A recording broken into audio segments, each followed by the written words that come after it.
രക്തബന്ധത്തിലുള്ള 4 പേരെയും അഗാധമായി സ്നേഹിച്ച പെൺകുട്ടിയെയും മരണത്തിന് കീഴ്പ്പെടുത്തിയ അഫാന്റെ ക്രൂരത. അഫാൻ ദയാരഹിതമായി ആക്രമിച്ച സ്വന്തം മാതാവ് ജീവനുവേണ്ടി മല്ലിട്ട് ആശുപത്രിയിൽ ചികിത്സയിൽ കഴിയുന്നു. ഇന്നലെ പകൽ 30 കിലോമീറ്റർ ചുറ്റളവിൽ കറങ്ങി നടന്ന് 3 ഇടങ്ങളിലായി അഫാൻ നടത്തിയ കൊലപാതക പരമ്പരയിൽ ചില കാര്യങ്ങളിൽ പോലീസ് വ്യക്തത വരുത്തിയിട്ടുണ്ട്.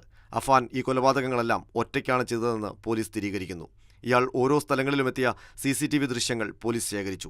അതിലെല്ലാം അഫാൻ ഒറ്റയ്ക്കാണ് ബൈക്കിൽ യാത്ര ചെയ്യുന്നത്.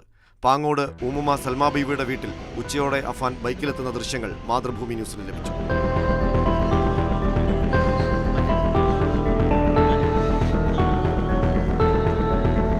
ഉച്ചയ്ക്ക് 12:38 ശേഷമാണ് അഹാൻ സ്വന്തം മുത്തശ്ശിയെ കൊലപ്പെടുത്താനായി ഈ ഭാഗത്ത് എത്തുന്നത്. ഇവിടെ വന്ന് ബൈക്ക് പാർക്ക് ചെയ്യുന്നു, ഉള്ളിൽ മുത്തശ്ശിയുടെ വീട്ടിലേക്ക് പോകുന്നു.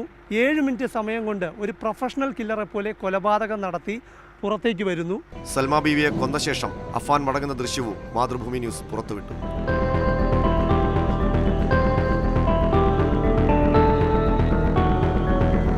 സൽമാ ബീവിയെയാണ് ആദ്യം കൊലപ്പെടുത്തിയതെന്നാണ് പ്രതിയുടെ മൊഴി. കൊലപാതകത്തിന് ശേഷം സൽമാ ബീവിയുടെ മാല തട്ടിയെടുത്തുവെന്ന് അഫാൻ പോലീസിന് മൊഴി നൽകിയിട്ടുണ്ട്. ഇൻക്വസ്റ്റിൽ സൽമാ ബീവിയുടെ മാല കഴുത്തിലില്ല എന്ന് കണ്ടെത്തി. ഈ മാല വെഞ്ഞാറമൂട്ടിൽ പണയം വെച്ചുവെന്നാണ് പ്രതിയുടെ മൊഴി. എന്നാൽ അതിലൊരു വ്യക്തത വരുത്താൻ പോലീസിന് കഴിഞ്ഞിട്ടില്ല. അതേസമയം മാതൃഭൂമി ന്യൂസ് നടത്തിയ അന്വേഷണത്തിൽ മറ്റൊരു വിവരം വെഞ്ഞാറമൂടിൽ നിന്ന് ലഭിച്ചു. കഴിഞ്ഞ വ്യാഴാഴ്ചയും പ്രതി സ്വർണം പണയം വെച്ച് സ്വകാര്യ പണമിടപാട് സ്ഥാപനത്തിൽ നിന്ന് പണം സ്വന്തമാക്കിയിരുന്നു. ഒരു മാല പണയം വെച്ച് 90,000 രൂപയാണ് അന്ന് അയാൾ സ്വന്തമാക്കിയത്. അന്ന് അയാൾക്കൊപ്പം പെൺസുഹൃത്തും ഉണ്ടായിരുന്നു. പെൺസുഹൃത്തിൻ്റെ തിരിച്ചറിയൽ രേഖകളുടെ കൂടി അടിസ്ഥാനത്തിലാണ് അന്ന് പണം നേടാൻ അയാൾക്ക് സാധിച്ചത്. ഇരുവരും ചേർന്നുള്ള ജോയിന്റ് അക്കൗണ്ടിലാണ് പണയം വെച്ചത്. കാരണം എന്താണെന്നുള്ള വ്യക്തത വന്നിട്ടുണ്ടോ? ഇല്ല, അന്വേഷിച്ചുകൊണ്ടിരിക്കുന്നു. സാമ്പത്തിക പ്രശ്നം തന്നെയാണോ പറയുന്നത്? പറയാറായിട്ടില്ല. കൊലപാതകത്തിന്റെ യഥാർത്ഥ കാരണം സംബന്ധിച്ച് ഇനിയും വ്യക്തത വന്നിട്ടില്ല.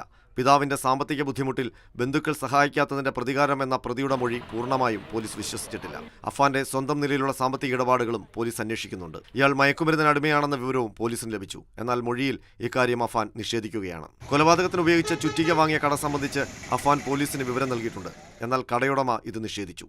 വെഞ്ഞാറമൂട് ബസ് സ്റ്റാൻഡിന് നേരെ എതിർവശത്തുള്ള ആണ്ടവർ സ്റ്റോഴ്സ് എന്ന കടയിൽ നിന്നാണ് ചുറ്റിക വാങ്ങിയതെന്നാണ് പ്രതിയുടെ മൊഴി.